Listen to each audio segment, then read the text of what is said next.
Salut à tous les amis, j'espère que vous allez bien, bienvenue dans une nouvelle vidéo et aujourd'hui on se retrouve pour une vidéo assez spéciale. Dans cette vidéo je vais vous donner mon 11 pour la saison prochaine, pour cette saison, pour la saison 2021-2022. Évidemment un 11 sans Messi parce que vous le savez déjà, Messi a quitté le club pour le PSG. Mais je vais vous donner une composition sans Messi qui est très compétitive. N'oubliez pas de rester jusqu'à la fin de vidéo, comme ça vous pourrez voir ma composition. N'hésitez pas à me dire dans les commentaires votre composition pour cette saison. Je serais très curieux d'avoir vos avis tout simplement. Également n'oubliez pas de vous abonner. 90% des gens qui regardent mes vidéos régulièrement ne sont pas abonnés, donc franchement abonnez-vous. Si tous les gens qui regardaient mes vidéos seraient abonnés, on aurait déjà dépassé les 20 000 depuis très longtemps, donc abonnez-vous. Allez, perdons pas plus de temps, c'est parti pour la vidéo.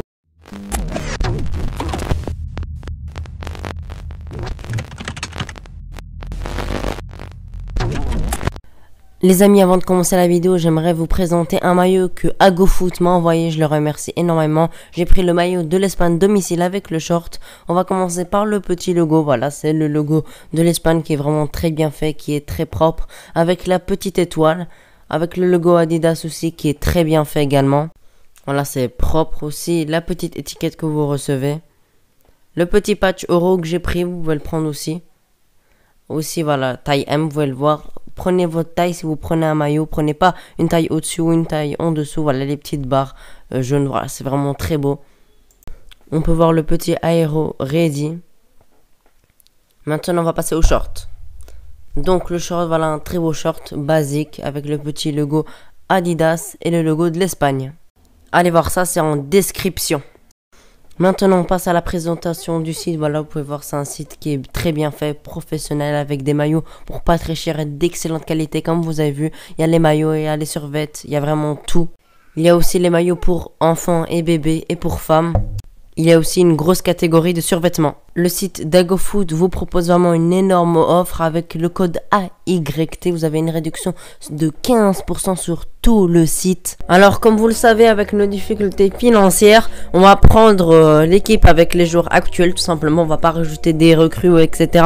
Parce que on le sait bien, il n'y aura pas de nouvelles recrues pour cet été tout simplement. Avant de commencer quoi que ce soit, on va parler un peu du dispositif. Et pour le dispositif, je dirais plutôt un 4-3-3 parce que le 4-3-3, voilà, c'est notre philosophie. On a tout gagné avec cette composition. Les jeunes de la Masia aussi jouent en 4-3-3 depuis qu'ils sont jeunes. Donc, on va utiliser le 4-3-3 pour moi, il est primordial. Donc, on va commencer par la défense, par la charnière centrale. Donc, pour le premier défenseur dans la charnière centrale, pour moi, c'est Araujo, voilà. Il nous a montré la saison dernière, c'était une des révélations malgré ses blessures. Ça, il va falloir faire attention. Il va falloir qu'il se blesse de moins en moins.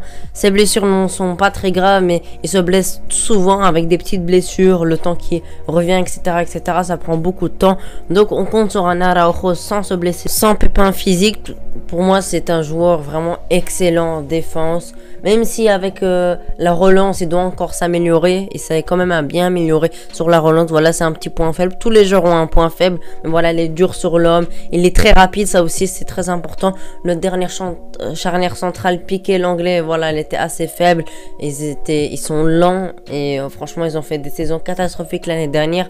Et avec un Araujo qui peut rattraper les attaquants, qui est dur sur l'homme, qui sait récupérer des ballons en défense. Pour moi, c'est le défenseur idéal qu'on pourrait avoir en défense. Il pourrait aussi beaucoup nous apporter sur les coups de pied arrêtés. On sait qu'on galère souvent aux coups de pied arrêtés. On se prend beaucoup de buts comme ça. Et sur les coups de pied arrêtés offensifs aussi, on a beaucoup de mal. Mais avec Araujo, voilà, en tant que défensivement et offensivement, il pourrait beaucoup nous apporter, voilà, sur les corners. Il pourrait nous marquer quelques buts qui pourront nous faire gagner quelques points. Et en défense, il pourra en plus nous rassurer. J'ai dû faire le choix pour le deuxième défenseur entre Eric Garcia et Mingueza.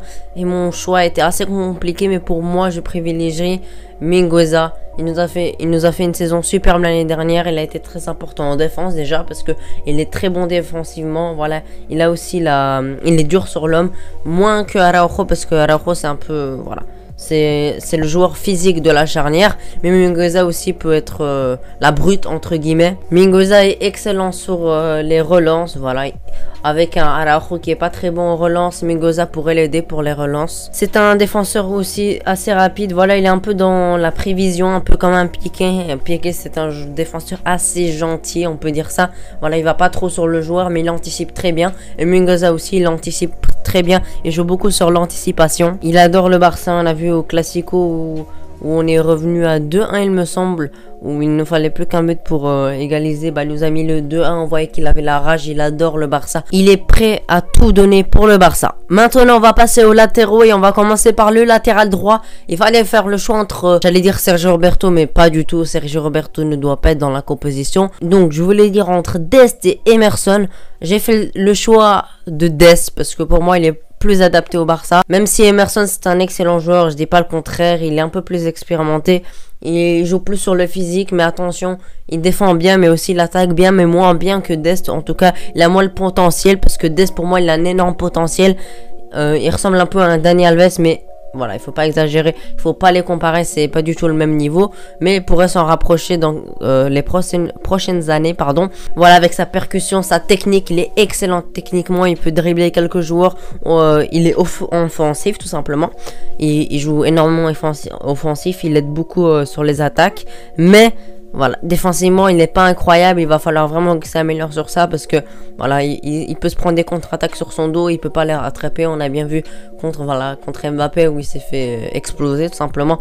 Même s'il était blessé, voilà, c'était assez compliqué pour lui avec Mbappé. Mais Emerson, je pense qu'il aurait pu un peu le stopper. Mais je privilégie l'attaque. Il n'a encore que 19 ans. Ça fait 1 an qu'il est au Barça. Donc il faut prendre du temps pour s'adapter au Barça. Voilà, ce n'est pas facile de s'adapter au Barça. La saison précédente, il a fait une saison assez satisfaisante. Maintenant on va voir cette saison pour qu'il confirme tout simplement, et j'ai beaucoup d'espoir en lui. Pour moi il peut être le titulaire à droite. Maintenant on va passer au latéral gauche. Voilà, il n'y a pas trop de choix, c'est Jordi Alba, encore une fois, qui est là depuis des années et des années.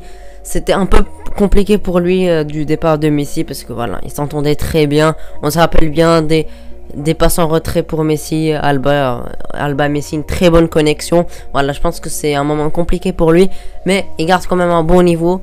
Ce sera compliqué pour lui avec aussi la vieillesse. Voilà, il commence à baisser de régime. Mais pour moi, il peut encore nous sortir une bonne saison, une très bonne saison comme il nous a sorti la saison dernière. C'est un joueur, voilà, qui est très fort pour le lancer tout simplement, pour le faire des passes en profondeur. Et lui, il peut faire des passes de retrait, d'excellentes passes. Aussi, il fait quelques tirs. On a vu la saison dernière qu'il tentait quelques tirs et il a mis quelques beaux buts. Il y a également quelques petits buts, vous le savez, dans les grands matchs. Voilà, il stresse, il n'a pas un excellent mental. On a bien vu avant le final de Coupe du Roi, il était en larmes, il était en train de dire qu'on n'allait pas gagner, etc. Piqué la rassurance rappelle très bien. Son mental est très fragile, voilà, il doit travailler sur ça.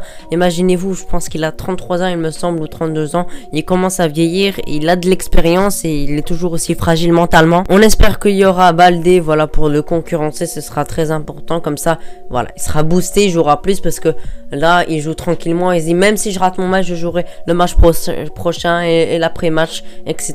Parce que voilà, il n'y a pas de concurrence et même s'il rate son match, bah, il jouera le match d'après. Maintenant, on va passer au milieu pour commencer la sentinelle puisqu'on joue dans un 4-3-3, le 6. Un joueur qu'on respecte pas assez, c'est Sergio Busquets.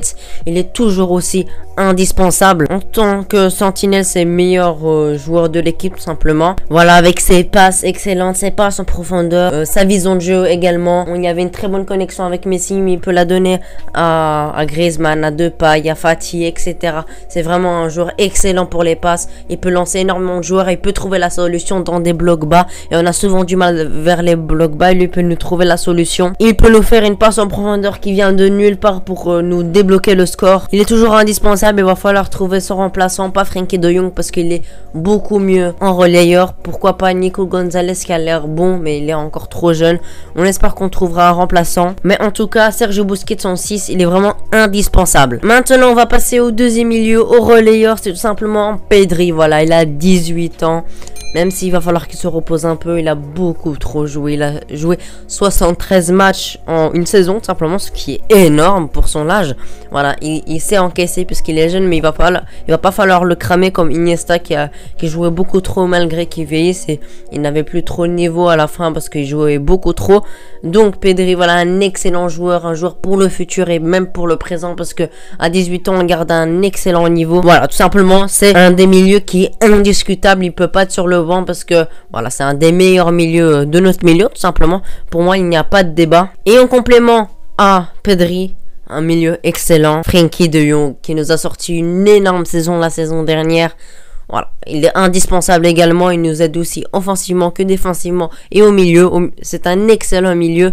Voilà, dans les attaques également, il arrive à se projeter pour ajouter le surnombre dans la surface adverse. Voilà, sur les coups de pied arrêtés également, il peut nous aider sur des centres, etc.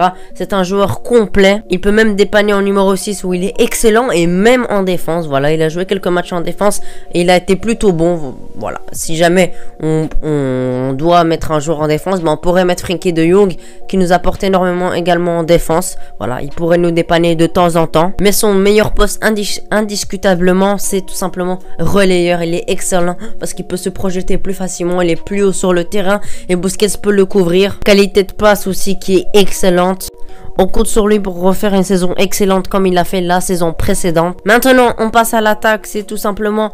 On va commencer en ailier droit, c'est Ousmane Dembélé. Je sais qu'il est blessé, mais cette composition, c'est pour toute la saison. Peut-être que certains ne seront pas d'accord, mais je vous donne mes arguments. On a besoin de ce genre de joueur en ailier. Voilà, c'est un joueur imprévisible avec ses crochets, ses frappes, ses accélérations. Voilà, c'est un joueur qui pourra nous apporter énormément. Il peut déséquilibrer le bloc adverse assez facilement avec ses qualités techniques. C'est un joueur qui a beaucoup de potentiel et il doit le prouver cette saison. On compte vraiment sur lui parce que c'est un joueur qui pourrait être indispensable en ailier. Voilà, on n'a pas beaucoup de joueurs de ce genre. On espère vivement qu'il réussira sa saison. Mais un petit point dont j'en ai pas parlé, déjà c'est les blessures. Il doit éviter de se blesser. La saison dernière, il ne s'est pas blessé, sauf avec la France. Malheureusement, il s'est blessé quelques mois. On espère qu'il se blessera pas cette saison. Il a été capable de pas le faire la saison dernière, on espère qu'il le fera pas. Et également sa finition, on doit absolument l'améliorer parce que il a raté énormément face au but. Je pense par exemple face au PSG où on peut faire la remontada et lui il a raté énormément d'occasions, il nous a tué le match tout simplement, c'est vraiment criminel de sa part. On passe à l'ailier gauche qui est Memphis Depay. Voilà, pour moi ça peut être un des titulaires indiscutables, la star de l'équipe. Il nous a fait quelques bonnes performances, même de très bonnes performances. Il nous a montré qu'il peut avoir le niveau et pour moi voilà, c'est un excellent joueur sur le coup de pied arrêté, très bon sur les pénaltys également. Voilà, c'est un joueur complet dans les dribbles, il prend énormément de risques, pas comme un Griezmann qui se fond dans le collectif et qui monte pas trop. Voilà, ses qualités techniques, il dribble pas trop, c'est pas son style. Alors que Memphis Depay, il dribble beaucoup, il peut déséquilibrer un bloc adverse comme de Dembélé. C'est un excellent dribbleur et il va nous le prouver, je pense. C'est un joueur qui est responsable et professionnel, il ne se blesse jamais, tout simplement, presque jamais, à part les ligaments croisés qui s'est fait 2 fois. À part ça, il ne se blesse pas, tout simplement. C'est un joueur qui a une qualité physique irréprochable et tout simplement, il vient en Barça pour tout gagner et pour prouver qu'il a le niveau pour être titulaire au Barça, et pour moi il peut le faire. Maintenant on va terminer par le numéro 9, c'est tout simplement mon chouchou Ansu Fati. Certains me disent il pourrait jouer en ailier gauche, oui, il pourrait dépanner là quand Memphis Depay ne sera pas là, il est aussi excellent sur ce côté, mais en numéro 9 pour moi il pourrait se développer mieux. Voilà, il prendra un peu plus de physique pour qu'il puisse jouer numéro 9. Je veux qu'il joue en numéro 9 grâce à sa finition qui est vraiment incroyable pour son âge. Il rate quasiment jamais face au but et imaginez-vous dans quelques années sa finition. C'est un joueur aussi qui dribble beaucoup, qui peut éliminer des adversaires et marquer. Il a une excellente qualité technique. Voilà, il est venu à 16 ans son premier match et il nous impressionnait déjà. Et là il doit avoir 18 ans environ, il va progresser. Il revient de sa blessure. On espère qu'il ira mieux, on espère qu'il récupérera son niveau. Et si jamais il récupère son niveau, il sera destructeur. Et voilà les amis, j'espère que vous avez apprécié cette vidéo. N'oubliez pas de me dire dans les commentaires votre composition. Je serais très intéressé de lire ça. On n'a pas tous les mêmes avis. Voilà, j'aimerais bien avoir votre avis pour cette composition pour toute la saison, je le rappelle. Et voilà les amis, merci d'avoir regardé la vidéo. N'oubliez pas de vous abonner. Il y a vraiment énormément de gens qui regardent mes vidéos qui ne sont pas abonnés. Voilà, merci d'avoir regardé la vidéo les amis. Ciao.